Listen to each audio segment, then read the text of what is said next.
यहाँ पे प्रॉपर अगर मॉनिटरिंग किया, कई बार डूब भी जाते हैं। कुछ स्टार्टअप्स मैंने देखा था प्राइवेट कॉर्पोरेट से डूब गए, उनके पैसे ध्यान रखा नहीं। नाम नहीं लूँगा, 10 लाख रुपए इन्वेस्ट किए थे उन्होंने।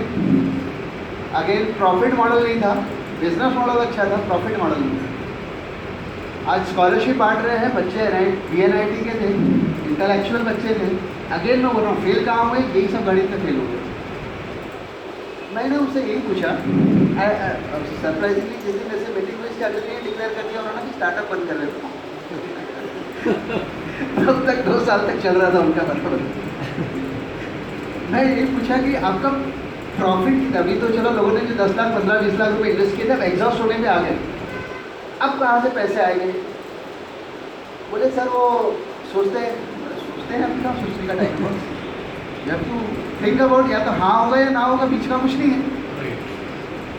उनके मॉडल में पैसे आने का कुछ था ही नहीं। बच्चों को स्कॉलरशिप की अवेयरनेस करा रहे थे। आपको पता चल रहा है, उनकी वेबसाइट में जाइए, इधर इधर 50 स्कॉलरशिप है, आप वहाँ क्लिक करिए, स्कॉलरशिप में लॉग इन हो गए, वहाँ पे आप डालिए, उनको पता चल गया, बैंक डिटेल डालिए, वो सीधा आपको पेमेंट आपके अकाउंट में आ जाएगी। इनको क्या मिला? फिर इन्होंने बोला कि सर हमने सोचा था हम बच्चों से पैसे लें, जो लोन स्कॉलरशिप दे रहे हैं उनसे पैसे लें। मैं बोला भैया बिजनेस मॉडल सबसे पहला क्लियर तुम्हारा वही है। आज आप किसी को अगर भिखारी को भी 100 रुपये दोगे, अगर 1 रुपये ज़्यादा देने की कोई ना कोई रीज़न से बात आई, भले कोई बीच में एजेंसी इन्वॉल्व हो गई कि हमारा चार्ज 1 रुपये, आप दोगे? अब जितना दे रहे दिल से खत्म हो गए, अब के ऊपर 1 रुपये नहीं देंगे, इसलिए वो मॉडल का चला नहीं।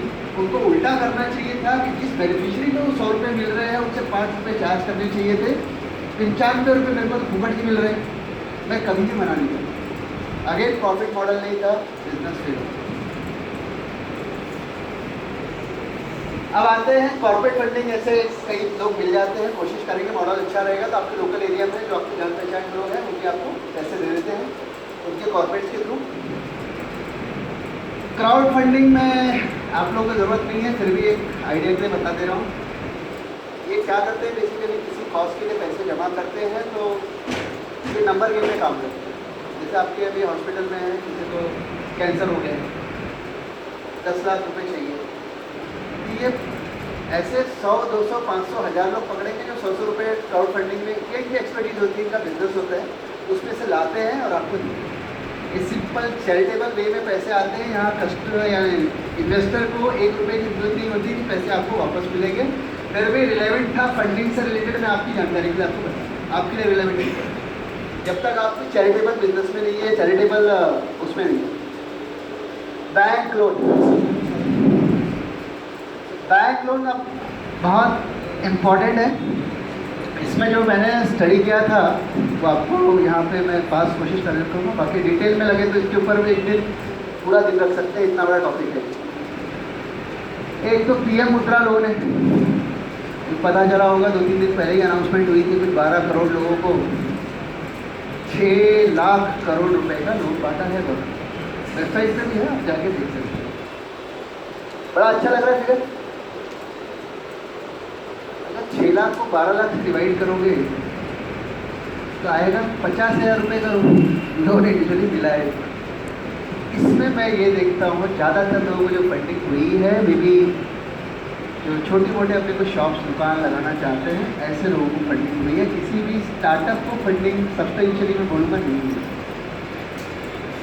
तो बैंक का बेसिकली मैनेजर ये देखता है कि रिस्क उसका 50,000 का है, तो 50-50 हज़ार करके 5 लाख रुपए उसने इन्वेस्ट किए 10 लोगों में, बजाय एक आदमी को 5 लाख रुपए दिए, तो बच्चा पोर्टफोलियो बना लिया उसने अच्छे से, क्योंकि एविडेंट हो रही है चीज़। 12 करोड़ लोगों में 6 लाख रुपए का लोन, 50,000 का एवरेज, इससे समझ आता है कि 5 लाख 4 लाख का किसी को लोन बहुत रेयरली मिला। बट अगेन ऑनलाइन आप अप्लाई करिए, किसी कंसल्टेंट की हेल्प नहीं, मैं आगे बोल रहा हूँ ऑनलाइन करें, don't go bye manual procedure में वो रिजेक्ट करके फाड़ के फेंक देंगे, आपका कहीं आपका पता नहीं चलेगा। ऑनलाइन से जाइए, अकाउंटेबिलिटी रहता है। और again take help of some consultant, इसके कई सारे प्रोजेक्ट रिपोर्ट ऑनलाइन अवेलेबल है, उसमें भी बहुत ज़्यादा टेक्निकल चीज़ों की जरूरत नहीं है, you can read it and read. इसके बाद आता है prime minister employment generation programme. ये बेसिकली स्टार्टअप्स के लिए नहीं है, वो 2-3 साल से ऑलरेडी बिजनेस में है और 2 साल की कांस्टेंट प्रॉफिटेबिलिटी है, उनके लिए मिलता है। इनको बेसिकली 15 से 35% तक जो ऐसी कैटेगरी है उनमें 10% ज़्यादा है, नॉर्मली ओपन के लिए 15% का सब्सिडी मिलता है गवर्नमेंट की तरफ से, और बाकी पे उनको जो नॉर्मल इंटरेस्ट रेट है कुछ 10 से 12% डिपेंड करता है रिस्क कितना, उसके हिसाब से। इसके बाद सिडबी का मैं अलग से समझाता हूँ। Credit guarantee trust for medium and small enterprises, last वाला। ये बेसिकली होता ही है कि हमारे पास मॉडल अच्छा है, बैंक मांग रहा है गारंटी। अभी तक मैंने जितने बताया उसमें कोई गारंटी नहीं था, आपको ना गारंटी है ना कोई कोलेटरल देना। ये चीज़ क्लियर है सभी को दिमाग में, गारंटी कोलेटरल फिर बड़ा खतरनाक है। कई बार एजुकेशन लोन मांगते हुए भी गारंटी और कोलेटरल मांग लेते हैं, जो टेक्निकली गलत है। आरबीआई का रूल बोलता है 5 लाख तक नो गारंटी नो कोलेटरल। फिर भी आप चेक कर लेना, जितनी 3-4 लाख का दिया होगा अपने, या तो एफडी लगाया होगा या कुछ ना कुछ अपना रेहान रखा होगा। ये होती है अवेयरनेस की वजह से लोगों को। और 5 से 10 लाख तक सिर्फ गारंटी लगती है, कोलेटरल नहीं होती। ये बेसिक चीज़ें हैं जो लोगों को मालूम नहीं होती, जिसकी वजह से जो लोग डिज़ायरेबल हैं उन्हें कोई लोन नहीं मिल पाता और फाइनली कंट्री का नुकसान होता है। तो ये जो गारंटी देना है उसके लिए स्पेशल एक ट्रस्ट क्रिएट किया है गवर्नमेंट ने। बैंक के थ्रू काम करता है, डायरेक्ट काम नहीं करता। बैंक के थ्रू उनके पास प्रपोजल जाता है और वो गारंटी देते हैं। 1 से 0.75 से 1% तक आपसे चार्ज करेंगे और वो बैंक को काउंटर गारंटी देते हैं, जिससे बैंक आपको लोन देते हैं। अब वो उनका पूरा मैकेनिज्म है, सी प्रोजेक्ट रिपोर्ट देखते हैं, उससे आपको फंड करते हैं, फिर टेक्निकल लाइट चलो। इसके बाद आता हूँ मैं सिडबी पे। इसके अलावा बैंक का नॉर्मल बैंक लोन भी है, जो आप लोग ने सबने भुगता होगा। जो नॉर्मल प्रोसेस है, जाओ चक्करे काटो, जो आपको कोलेटरल लेना है, गारंटी लेना है, उसके बाद वो ले के आपको लोन फाइनली आपको एहसान करके प्रोवाइड करते हैं। That is something very pathetic, but वो एक सिस्टम है जो बैंक मैनेजर की गट फीलिंग पे होता है। इतना सब कुछ सिस्टम होने के बाद भी अगर कंट्री में देखेंगे तो हाईएस्ट रैंक है। कुछ साल प्रैक्टिस किया था, जिस समय एक तो बैंक मैनेजर से मिला, मैं उनकी बैलेंस शीट ऑडिट कर रहा था बैंक में। और साल भर में अपने बैंक को भी नहीं दिया। सर मेरे को 1 साल 2 साल रिटायर होना है। तो बोला वो तुम्हारी पर्सनल प्रॉब्लम है, तो लोग एप्लीकेशन को लोन ही नहीं दिया। अरे वो एनपीए निकलेगा, मेरा रिकॉर्ड खराब हो जाएगा। ये अपने वही अकाउंटेबिलिटी। तो जब तक सिस्टम अगर ऑनलाइन एप्लीकेशन जाती थी तब कम से कम होता था रिजेक्शन ऑन पेपर दे कि हाँ मैं इसको कोलेटरल नहीं दे पाया, इसने रिजेक्ट कर दिया। रूल्स क्या बोलते हैं उसके लेवल पे पकड़ सकते। उसका पूरा रजिस्टर मैंने चेक किया। बैंक का सिस्टम मैनुअल बेसिस से बड़ा फुल प्रूफ था। They have feedback, they have complete register, फला बहुत सारी चीज़ें हैं जो ऑडिट में हम लोग को साइन करके देनी पड़ती है, सब परफेक्ट है। तो रजिस्टर में भी कंप्लेन नहीं है। एक छोटी सी कंप्लेन थी, किसी ग्राहक की मिली हुई थी बस, और मैं गारंटी देता हूँ आप 500 कंप्लेन की सिस्टम में। तो अगेन जहाँ कोशिश करो, आप लोग अप्रोच कर रहे हैं, ऑनलाइन प्रोसेस है, ऑनलाइन प्रोसेस को तो गवर्नमेंट भी कुछ नहीं कर सकती। अब आते हैं बेसिकली मुद्रा लोन का। और एक चीज़ बता देता हूँ, फंडिंग थ्रू बैंक होता है, गारंटी लगता नहीं है, 90% तक आपको लोन मिल जाता है। इंटरेस्ट रेट 12 से 18% रहता है, डिपेंडिंग अपॉन आपका बिजनेस का रिस्क क्या है। प्रोसेसिंग फी निल है। इसमें आपको vehicle, car, working capital, plant and machinery, office renovate करना है, ये इजीली मिल जाता है। इसका ऑनलाइन जाएंगे, हेल्पलाइन नंबर, वेबसाइट सब है, आप इजीली अप्रोच कर सकते हैं। सिडबी का मैं अगले 5 मिनट में कोशिश करूँगा ख़त्म करने की। बाद में इसके ऊपर हम सेशन हम अलग से फिक्सअप कर सकते हैं, जिसको सीरियसली उसमें हैंडल करना है। सिडबी ने खुद वेंचर कैपिटल फंड बनाया हुआ है, जिसमें कई सारे वेंचर कैपिटल जो है उनको पैसे दिए हैं। उन पैसे वो वेंचर फंड वाले एमएसएमई को देते हैं। उनका कंपल्शन ये रहता है कि आप वेंचर फंड एमएसएमई को ही देंगे।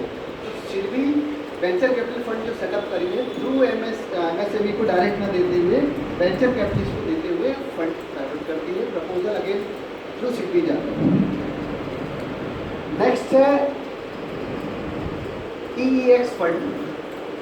इसका डिटेल आप मैं दे दूंगा सर, एक सबमिट कंप्लीट कर देना, आप लोग लिखने की जरूरत नहीं है। TEX fund basically power related textile के लिए है, जो इंटरेस्टेड है उसके लिए। आगे मैं टेक्निकल सबके लिए नहीं समझाऊंगा, शायद कुछ लोग इंटरेस्टेड होंगे। इसके बाद हमारे काम की चीज़ आती है Maharashtra state social venture fund. इसमें बेसिकली MSME के रिलेटेड जो भी पैसे लगते हैं वो इसमें कवर्ड है। अगेन इंटरेस्ट रेट बहुत ज़्यादा नहीं है। वेंचर कैपिटल बेसिकली पैसे लगाती है चिड़वी इसमें। तो वेंचर कैपिटल पैसा मैंने समझाया था, तो आपकी इक्विटी में इन्वेस्ट करें, कोई प्रोसेसिंग फी नहीं लगती है, कोई गारंटी नहीं है, कुछ नहीं है।